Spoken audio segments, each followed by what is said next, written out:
अस्सलाम वालेकुम जी। सिविल 232 इसका टॉपिक नंबर 2 जो कि हमने शुरू किया हुआ था। सबसे पहले हमने पहले टॉपिक में हमने ब्रिक्स कैलकुलेशन जो है ना, क्वांटिटी ऑफ ब्रिक्स, ब्रिक वाल हमने एक बनाई थी, उसकी क्वांटिटीज़ कैलकुलेट की थी। आज हम जो कि हिली एरिया में ज़्यादातर ये ब्लॉक मेसनरी होती है, तो ब्लॉक मेसनरी जो है उसमें उसकी आइटम्स को किस तरह कैलकुलेट करना है उसके ऊपर डिस्कस करेंगे। तो ब्लॉक यहाँ पे हिली एरिया में स्पेशली इन गिलगित 3 साइज़ के ब्लॉक यूज़ हो रहे हैं। 12 inch by 8 inch by 6 inch, मतलब चौड़ाई उसकी 8 इंच होती है, 12 इंच लंबाई होती है और उसकी हाइट 6 इंच रखी जाती है। ये उसके जो सांचे होते हैं, ठीक है, मोड्स होते हैं, उसके साइज़ पे मैटर करता है। तो दूसरा जो साइज़ इस्तेमाल हो रहा है वो है 14 इंच लेंथ में, 6 इंच ब्रेथ में और 6 इंच हाइट में। और जो थर्ड है कैटेगरी वो है 12 इंच लेंथ में, 6 inch breadth and 6 inch height, ठीक है। तो इनकी हमने ये किस तरह कैलकुलेट करना होता है कि 1 क्यूबिक फीट में, जिस तरह हमने कहा कि पिछले टॉपिक पे कि 13.5 ईंटें 13.5 ब्रिक्स यूज़ होती हैं 1 क्यूबिक फीट में। यूनिट वॉल्यूम में यानी कि हमने नंबर ऑफ ब्लॉक्स या नंबर ऑफ ब्रिक्स किस तरह कैलकुलेट करनी होती हैं, तो उसका फार्मूला आसान है, कोई मुश्किल फार्मूला नहीं है। इंचों में जो वैल्यूज़ आपको दी गई हैं डायमेंशन, उनको फुटों में कन्वर्ट करने के लिए 12 पे तक से हम वो डिवाइड करेंगे। जिस तरह 12/12 किया, 8/12 किया, 6/12 किया। अब इनका जो आंसर आएगा उनको आपस में मल्टीप्लाई करना है। जो फाइनल आंसर आया वो हमारे पास इस एक ब्लॉक का वॉल्यूम आ जाएगा, इस एक ब्लॉक का वॉल्यूम आ जाएगा। अब 1 क्यूबिक फीट में ये कितने ब्लॉक लगते हैं, हमने 1 डिवाइडेड बाय उस सिंगल ब्लॉक के वॉल्यूम की वैल्यू को रख देना है। अब जो कैलकुलेशन के बाद आंसर आएगा, जिस तरह ये इसका आंसर आया 2.99, तो ये 2.99 ब्लॉक्स लग रहे हैं 1 क्यूबिक फीट के अंदर, ठीक है, इस साइज़ के। नेक्स्ट जो सेकंड कैटेगरी है 14/6/6 वाला, उसको भी इसी तरह कैलकुलेट किया, तो ये आया हमारे पास इसका यूनिट, इसका वॉल्यूम आ गया। और 1 क्यूबिक फीट के अंदर ये कितने लग रहे हैं, ठीक है, ब्लॉक। तो हमने 1 डिवाइडेड बाय इसके वॉल्यूम को डिवाइड किया, तो हमारे पास आंसर जो आया 3.42 आया। यानी कि 3.42 ब्लॉक्स यूज़ हो रहे हैं ब्लॉक मैसनरी में इस कैटेगरी के ब्लॉक की, ठीक है।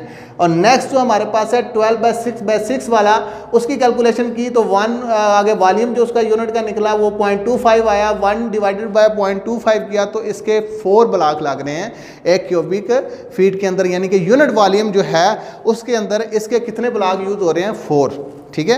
इसके बाद जो हमने ब्रिक्स मेसनरी में मेथड यूज़ किया था वो उस वाल का टोटल वॉल्यूम निकालना। मतलब हमारे पास वाल है, लेंथ उसकी है 20 फीट, हाइट इसकी है 10 फीट और ब्रेथ उसकी है 8 इंच, ठीक है। मतलब फर्स्ट कैटेगरी का ब्लॉक हम यूज़ कर रहे हैं। तो हमने क्या करना है, सबसे पहले ये 8 इंच जो वैल्यू है, डायमेंशन है, इसको भी फिटों में कन्वर्ट करना है। 8 डिवाइडेड बाई 12 किया, 0.67 इसका आंसर आया। अब वॉल्यूम ऑफ वाल, इन तीनों डायमेंशंस को आपस में मल्टीप्लाई करेंगे तो इसका वॉल्यूम निकलेगा 134 CFT, ठीक है। अब 134 CFT हमारे पास आया। हमने पहले कैलकुलेट किया हुआ है कि एक CFT में 2.99 ब्लॉक आते हैं, इसके अंदर यूज़ होते हैं इस साइज़ के। तो अब इसके नंबर ऑफ ब्लॉक्स किस तरह निकलेंगे, बहुत आसान है। Number of blocks, number of blocks इस तरह जी आ जाएंगे 134 multiply by 1 cubic unit volume के अंदर कितने आते हैं, मल्टीप्लाई, हाँ जी, यूनिट वॉल्यूम के अंदर कितने आ रहे हैं, 2.99 आ रहे हैं, 2.99। तो हमने इस टोटल वॉल्यूम को इसके साथ मल्टीप्लाई किया 2.99 के साथ, तो इसके हमारे पास कैलकुलेट हो जाएंगे total number of block being used in this wall.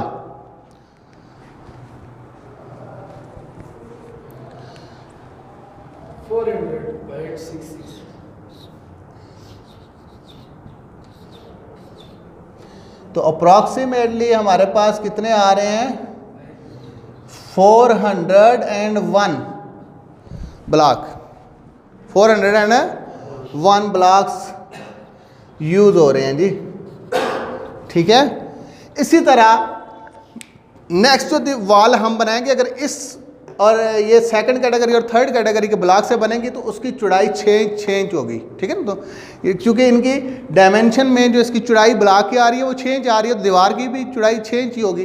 तो उसके लिए हम डायमेंशन अगर लेंगे तो उसके लिए भी हम डायमेंशन में हमें सिर्फ ब्रेथ में हमें 6 इंच लिखना होगा। 6 इंच को कन्वर्ट करेंगे फुटों में तो डिवाइडेड बाय 12 हो गया, 0.5 फीट हो गया, ठीक है, 0.5। इसी तरह थर्ड कैटेगरी का भी ये होगा। तो इनकी नेक्स्ट प्रोसेस यही होगा, इसके ब्लॉक किस तरह कैलकुलेट करेंगे, जिस तरह हमने इसके किए इसी तरह उनके भी कैलकुलेट करेंगे, सिर्फ चौड़ाई जो ब्लॉक की है वो लिखनी है, ठीक है। अब इसमें मोटर जो यूज़ हो रहा है, जिस तरह हमने ब्रिक में मोटर वो कैलकुलेट किया था वो हमने कैलकुलेट करना है। तो क्वांटिटी ऑफ मोटर वो कैलकुलेट करेंगे।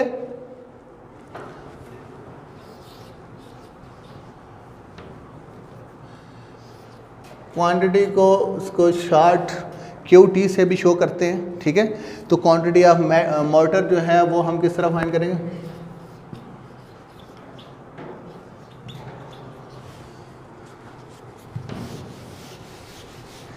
तो हमारे पास उसका एक फार्मूला है कि 30% राउंड अबाउट 30% तक ये मोटर यूज़ होता है, ठीक है, टोटल चुनाई का। तो क्वांटिटी ऑफ मोटर जो है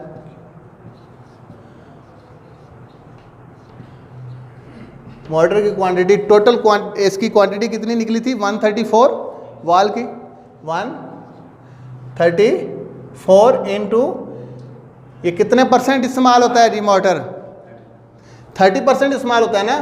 तो हम करेंगे 30/100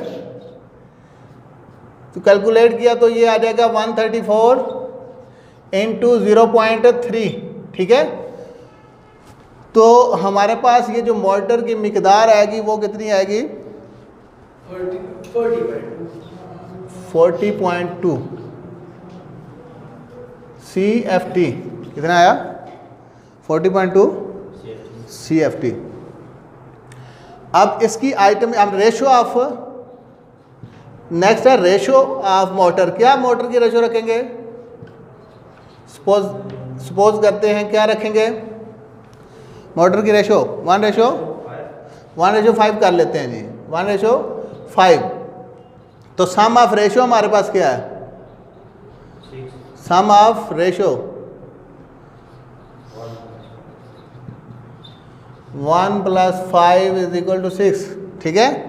अब क्वांटिटी ऑफ सीमेंट है फर्स्ट, इसकी जो इसमें जो हमने क्वांटिटी फाइंड करनी है फर्स्ट आइटम की वो है क्वांटिटी ऑफ सीमेंट। यस, इसमें हमने ये जो वॉल्यूम निकाला ये कौन सा वॉल्यूम है, ये वेट वॉल्यूम है। ये हमेशा पेपर में भी जिस तरह अभी मुझे वो मतलब ज़हन से निकला इसी तरह पेपर में भी अक्सर बच्चे जो हैं गलती करके आ जाते हैं, वेट वॉल्यूम से ही आगे कैलकुलेशन कर देते हैं, तो जो कि गलत वो कंसिडर की जाती है। आपके पास ये जो वॉल्यूम निकला था ना ये कौन सा वॉल्यूम था, ये था वेट वॉल्यूम। आपने निकालना है ड्राई वॉल्यूम। क्या ड्राई वॉल्यूम का एक मैंने आपको फार्मूला फैक्टर बताया था, क्या था 40.2 इंटू 1.27 क्या है, इसको मल्टीप्लाई करें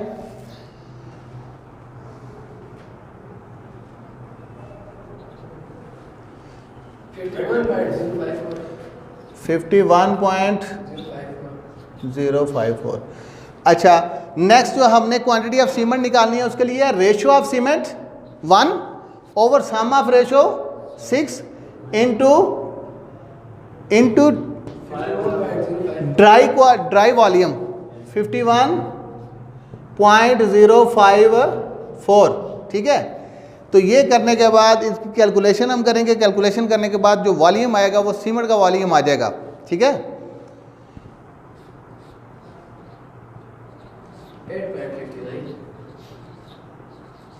8.59, ठीक है। ये है CFT में आ गया, लेकिन मार्केट से हमें बैग्स में मिलता है सीमेंट, तो इसको हमने बैग्स में कन्वर्ट करना है। तो 1.25 CFT होते हैं किसमें, एक बैग में। कितना होता है वॉल्यूम 1.25 CFT। तो 8.59/1.25, हाँ जी 1.25। तो इसका कितने बैग इसके आंसर आएगा, कैलकुलेट करें। 6.872 तो अप्रॉक्सीमेटली इक्वल टू 7 बैग्स। कितने? 7 बैग्स। ठीक है। इसी तरह क्वांटिटी ऑफ सैंड निकालेंगे आप। क्वांटिटी ऑफ सैंड क्या है, रेशियो ऑफ सैंड क्या है यहाँ पे 5 over sum of ratio 7 into total quantity क्या है 51.054।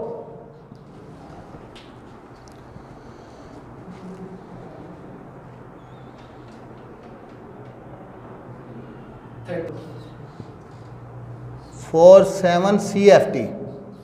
लो जी, ये हमारे पास आ गई क्वांटिटी सैंड की जो यूज़ होगी, और यहाँ पे ये क्वांटिटी आ गई सीमेंट की जो यूज़ होगी, और ये नंबर ऑफ ब्लॉक्स आ गया इस दीवार के लिए। ठीक है। तो इस तरह आपने क्या करना है, कैलकुलेट करना है। जिस तरह हमने एक दीवार की कैलकुलेशन की, इन्हीं ब्लॉकों से 4 दीवारें बनेंगी तो कमरा बन जाएगा ना। तो आपने उन्हीं दीवारों की भी इस तरह डायमेंशन लेके उनकी मैश और डायमेंशन को यूज़ करके आपने क्या करना है, उनके ब्लॉक भी निकाल लेने हैं। तो इस तरह आपके एक रूम के, या इस तरह 5 रूम है तो उसी तरह 5 रूम्स के भी आप निकाल सकते हैं, कैलकुलेशन कर सकते हैं। ठीक है। तो आज के लिए जो ये टॉपिक हमने calculation of quantities of block masonry wall वो हमने डिस्कस किया। और नेक्स्ट टॉपिक जो है हमारा वो होगा प्लस्तर की क्वांटिटीज़ किस तरह निकालनी है। मतलब दीवार तो हमने बना ली है ना, चाहे वो ब्रिक की बनाई है चाहे ब्लॉक की बनाई है, अब उसके ऊपर हमने प्लस्तर करना है ना। तो प्लस्तर की क्वांटिटीज़ किस तरह निकालनी है वो नेक्स्ट टॉपिक में डिस्कस करेंगे। तब तक के लिए अल्लाह हाफ़िज़।